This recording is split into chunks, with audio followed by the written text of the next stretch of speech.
last cry for help.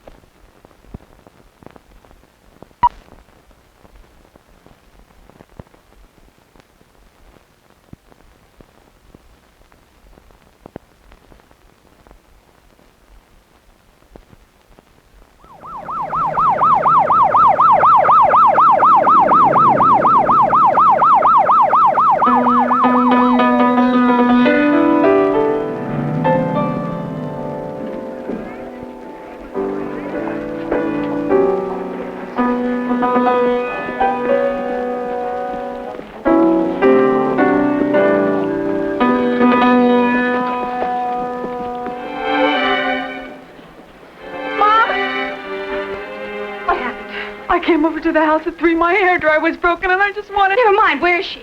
I found her in her room on the floor, unconscious. Your sleeping pill container was on the bed, empty. She's in there. Oh, my God. I don't know anything. I don't know if she's alive, if she's dead. How long has she been in there? Over an hour. Nobody's talked to you? Nobody said anything? No! Joni, sit down, please. I'm all right. I have to find out. Doctor. We're her parents. How is she? We pumped her stomach. We think she'll be all right. Can we see her? Not right now. She's still unconscious. Do you know or have access to a psychiatrist? No. All right, then I'll send our staff psychologist to her. We're going to be moving her to her room soon. You can see her then. Meanwhile, the police officer would like to speak with you.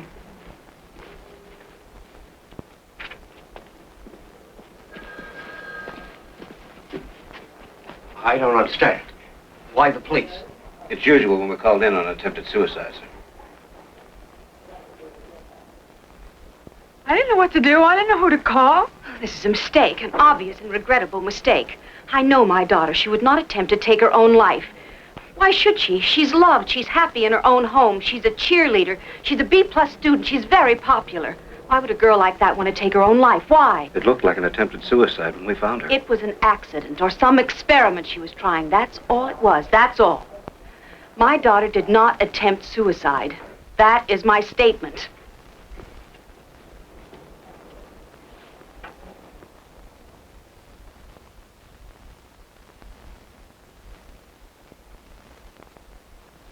You were having a pretty rough time last night. The last thing we wanted to do was to give you a sedative after an overdose of sleeping pills.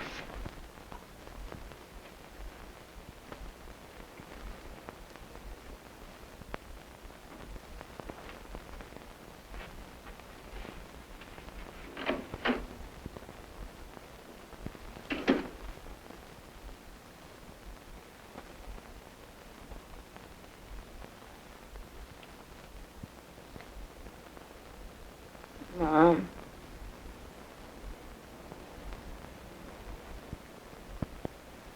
Mom.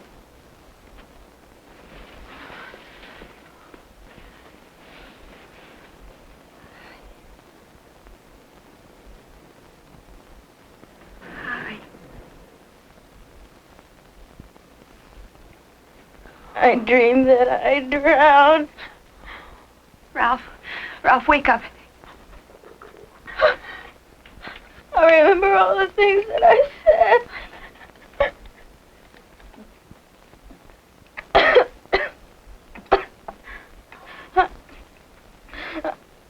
I remember I hated everybody and everything, and mostly I hated myself. Baby, it's okay. It's okay. It's over. It's over now. Baby, it's all over.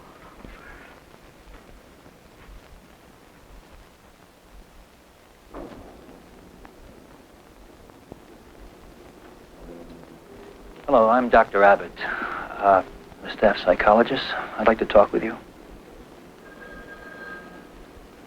You come to the nurse's lounge, please. She's up. Go on in.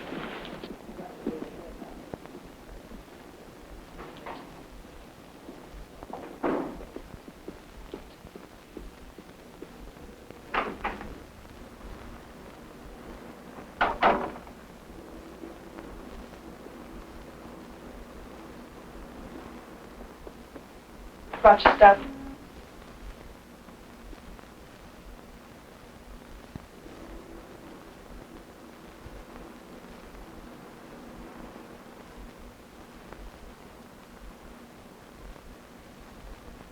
Guess I really hurt Mom and Dad. Yeah, you sure did. It wasn't suicide. My daughter is not crazy. That's a myth, Mrs. Muir. People who attempt suicide aren't crazy. Maybe it was just an attention getter. She didn't mean to kill herself. That's another legend. It wasn't attention that Sharon was looking for, just a way out of her pain. Now, I've spoken with your daughter. She didn't tell you it was suicide. She didn't say it. No. She didn't. Not in those words. But there are signs, Mrs. Muir. Has Sharon's behavior changed lately? Has she been losing herself in sleep more and more? Is her schoolwork suffering? Her daily activities? Is she as involved as she usually is in her cheerleading, for instance? Has her appetite changed? Has she been isolating herself from her friends? Did Sharon ever say out loud that she was going to kill herself? And don't tell me that people who talk about killing themselves never do, because that is the most dangerous lie of all. Now, one or two of those things by themselves mean nothing. But if a pattern is set, it tells us everything. Was there such a pattern? Yes. Yes, it was.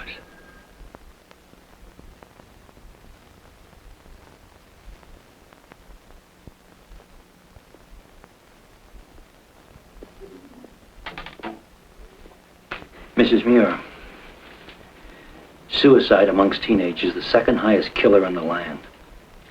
Only accidents take more lives in that age range. And we're not really sure how many of those accidents are in fact unrecorded suicides.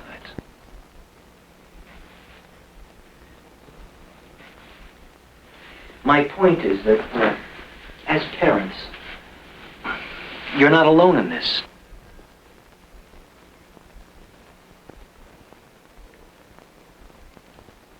Mrs. Muir, saving face isn't the most important thing. Saving Sharon is.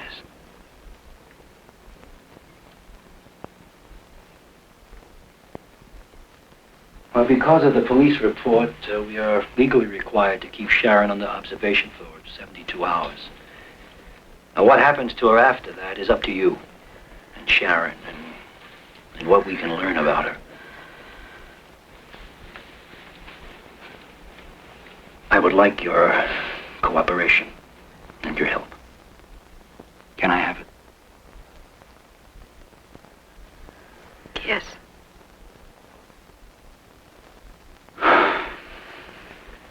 Thank you. I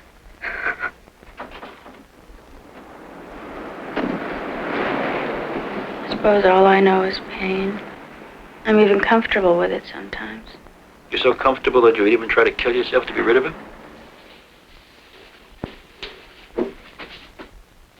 Sharon, was this the first time you ever attempted to take your life? I'm not sure.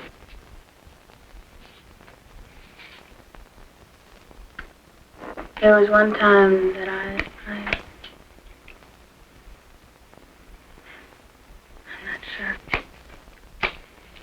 Come on, tell me about it. I was 15.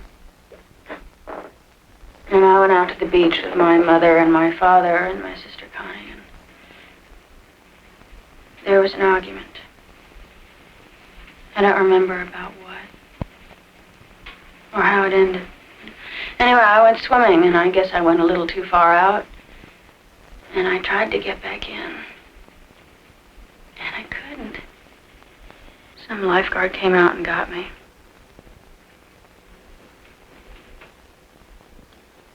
I think I knew I was too far out. And I wanted it anyway. I think if that lifeguard hadn't come, I would have drowned. I would have been dead now.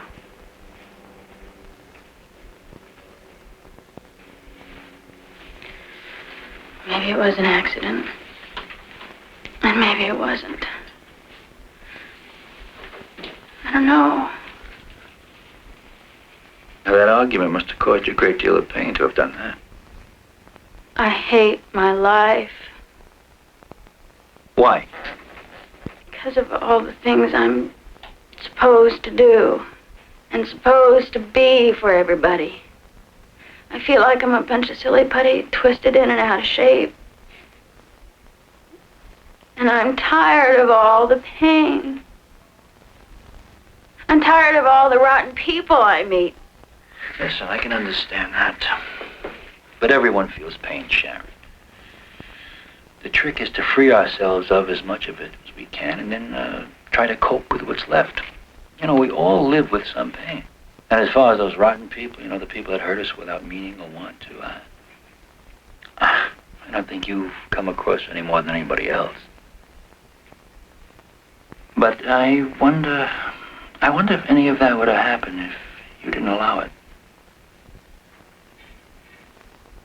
Are you saying it's my fault? I'm saying I think you should have more control of your life.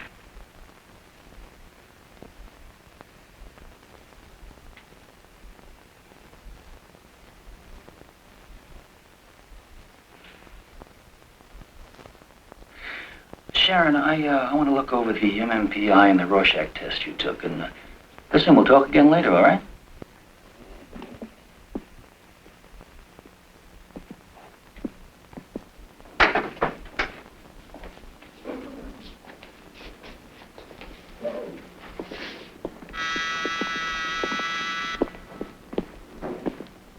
Sharon, if you need anything, well, I'm around. If not, they know where to find me.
What are you doing?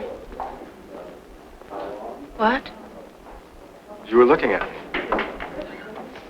I'm sorry, I didn't mean to disturb you. I was just doing a sketch.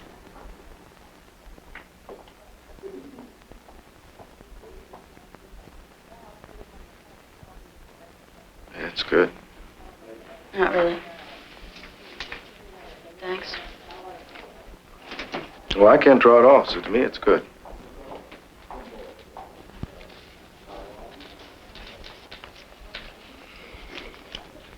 My name is Jeff Burgess. I'm Sharon Muir. Hi.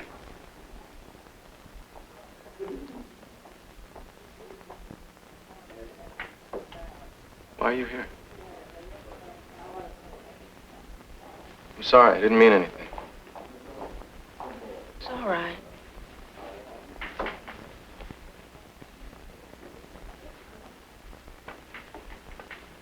Well, I guess I'll be seeing you around.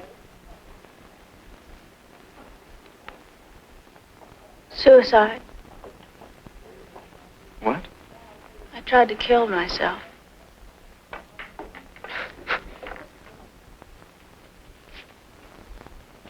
Me too.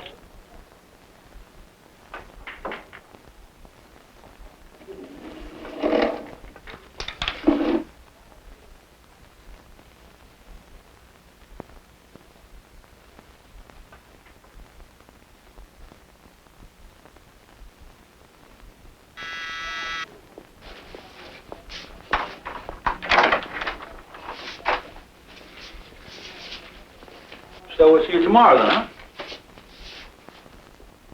Jeff, are you waiting to see me? No, sir. I didn't think so.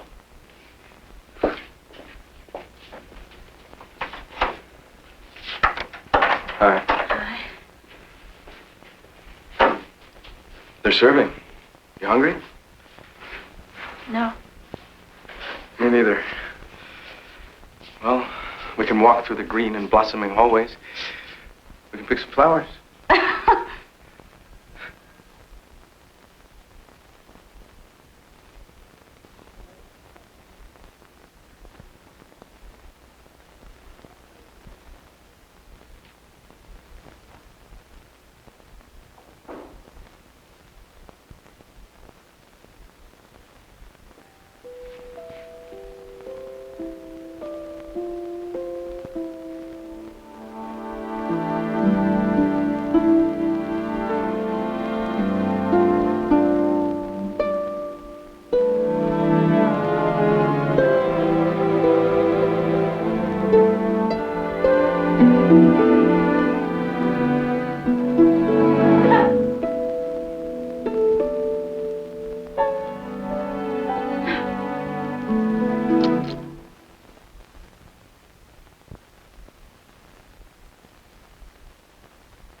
What? Sharon, are you okay? I had a dream.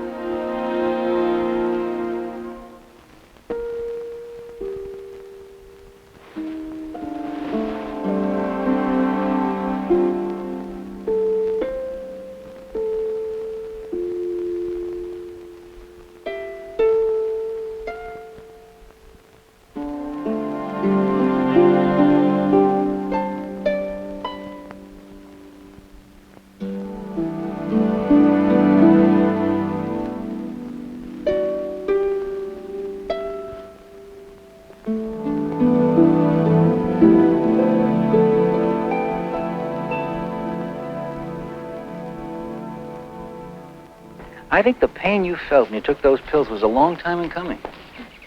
Sometimes it was so dark. I just wanted to be rid of everything. Of course you did.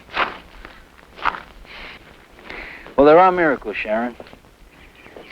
Because there are people who know and who want to help you. But it's your responsibility to want to be helped. You understand that? Yes. Oh, good. Come on, let's process you out of here. Your parents are waiting.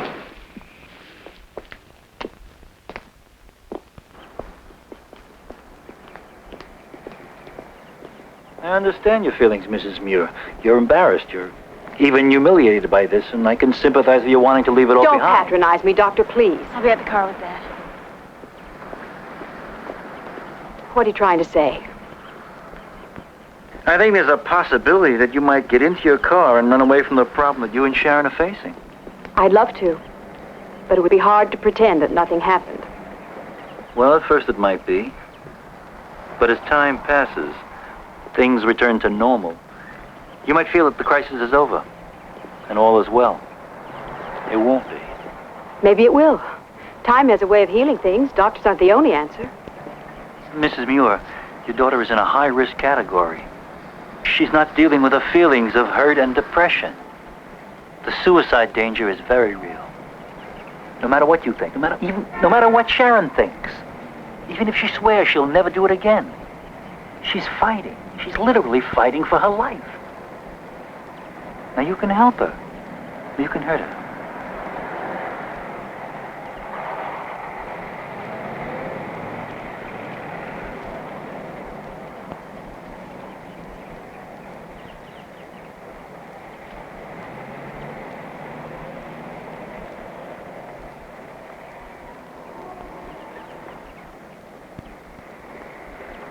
What do you want me to do?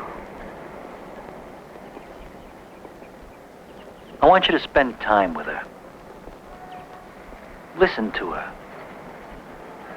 She needs a lot of special attention and care, and that includes psychotherapy. I firmly believe that you and your husband should join Sharon in that therapy. No, why? Because it's to work out family problems. You see, it's all part of Sharon's difficulty of having herself accepted in the world. I could recommend a few very good people. I don't know. Please. Believe me, I've seen too many cases. I've seen too many kids that could have been helped. That weren't.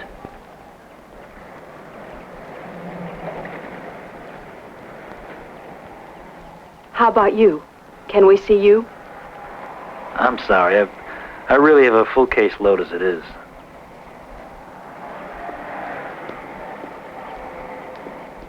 Mrs. Muir? I'll arrange something. I'm a volunteer staff member of the Suicide Prevention Center. And you call me there and we'll set up an appointment.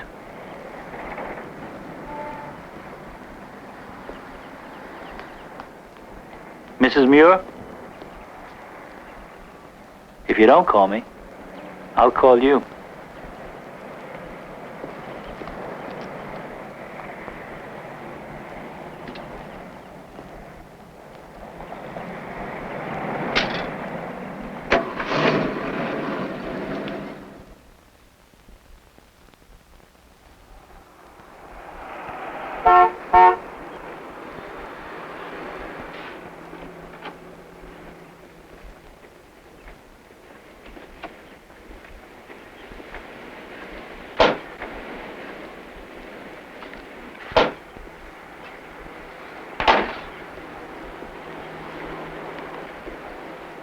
Welcome home.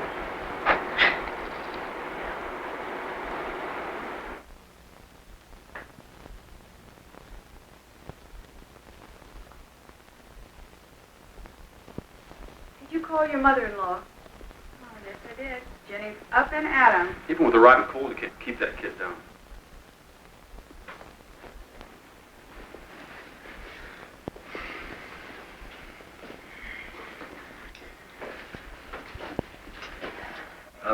Anyone hungry? Yeah, I am. Great.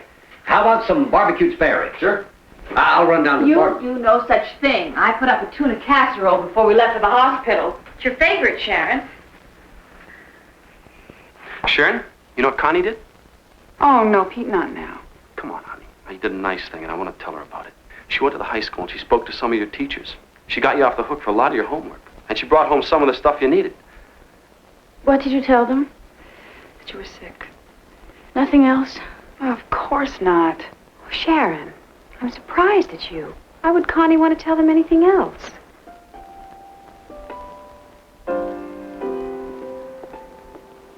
Nothing's changed. We still love you. Everything's gonna be just the way it was. Everything. Okay?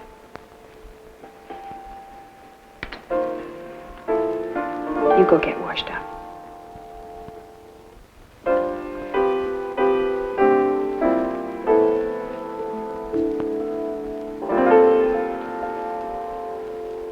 Don't worry about it. You can bring your grade up at midterm. Mrs. Harrison?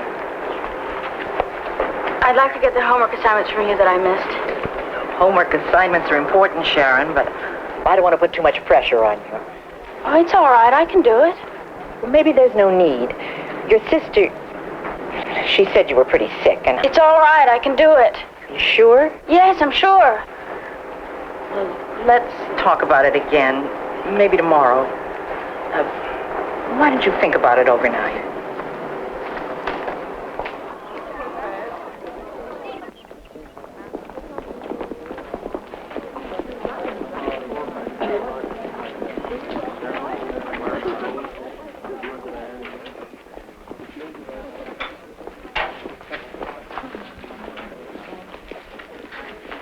Everybody giving you a hard time. Listen, just give it a week or two and they'll forget all about it. How did they find out? All it takes is one big mouth. You know how news travels around campus.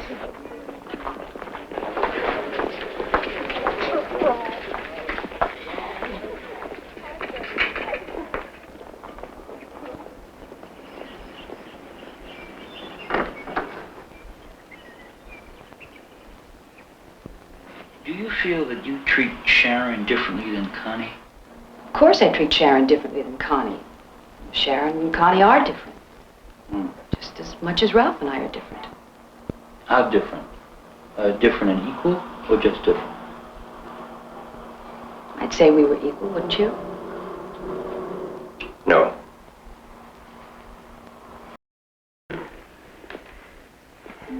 Everything's gonna be just the way it was. Everything. Okay?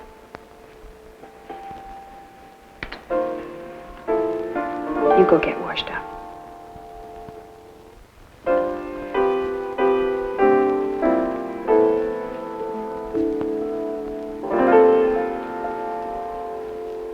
Don't worry about it. You can bring your grade up at midterm. Mrs. Harrison, I'd like to get the homework assignments from you that I missed. Homework assignments are important, Sharon, but I don't want to put too much pressure on you. Oh, it's all right. I can do it. Well, maybe there's no need. Your sister, she said you were pretty sick, and... It's all right. I can do it. You sure? Yes, I'm sure. Let's talk about it again. Maybe tomorrow. Why don't you think about it overnight?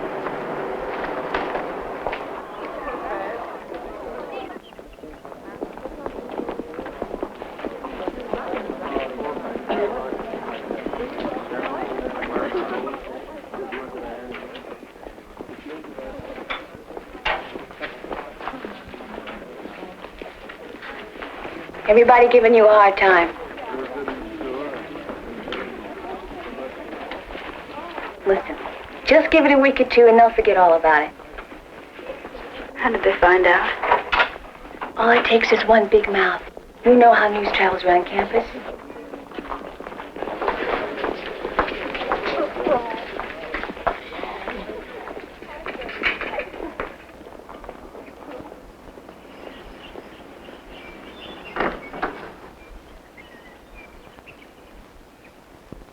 Do you feel that you treat Sharon differently than Connie? Of course I treat Sharon differently than Connie. Sharon and Connie are different. Just as much as Ralph and I are different. How different? Different and equal, or just different? I'd say we were equal, wouldn't you? No. Well, if we're not, it's because you choose not to be. It's easier that way. If something goes wrong, nobody can ever blame you for anything. Sharon, do you feel equal to Connie? Of course she's equal. We love Sharon just as much as we do her sister. I think it's important to understand what Sharon feels. Sharon? Tell us, Sharon. Do you feel less loved than Connie?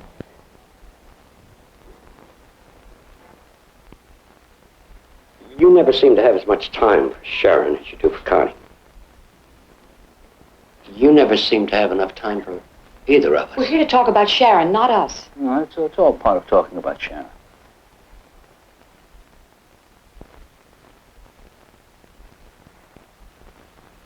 You're always telling me how to live my life. How I'm supposed to feel. Mom, you never tell Connie when to laugh or cry, or when not to feel sorry for herself. What? Tell us what you mean, Sharon. Sometimes, when I'm depressed or unhappy, I'm afraid to show it. I have to hide it, Mom, because if I don't, I get a lecture on how lucky I am to have all the things that I have. And how much better off I am than you were. That isn't true. It is. Go on, it's all right. Well, like that time at the dinner table. Something had gone wrong at school, and I came home, and I wasn't bubbling over for you like I usually try to do. And we had a fight. It wasn't a fight. I was just trying You were very upset that night, Joan. I don't like to see my daughter unhappy. Is that some sort of crime? Is that the sign of a mother who doesn't love her child? That's not the issue, Mrs. Muir. Then what is? Whether or not Sharon feels she has the right to be unhappy. We should all have that right.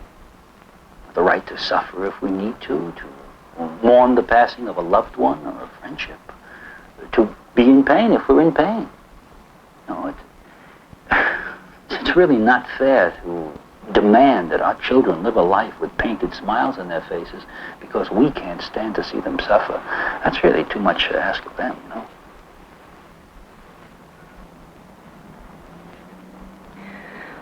Why do we have to dig around and bring up all these things from the past?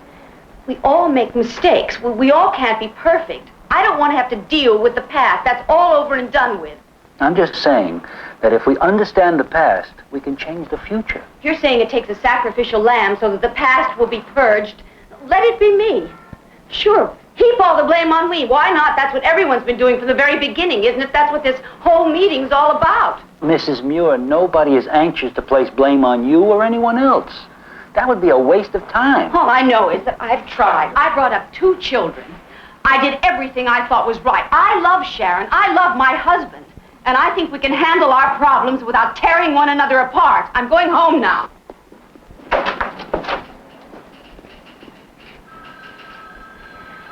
I'm sorry, Doctor.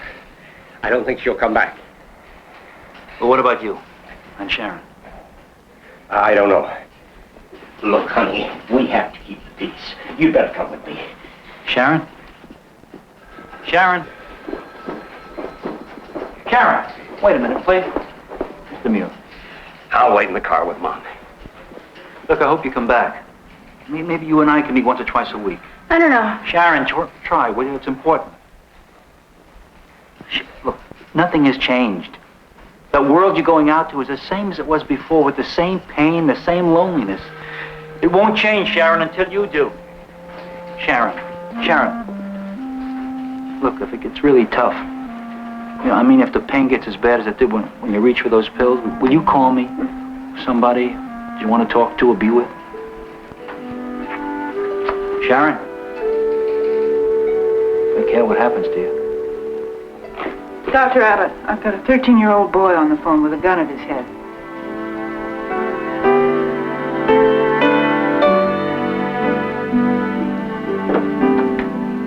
Hello, my name is Ben. What's yours?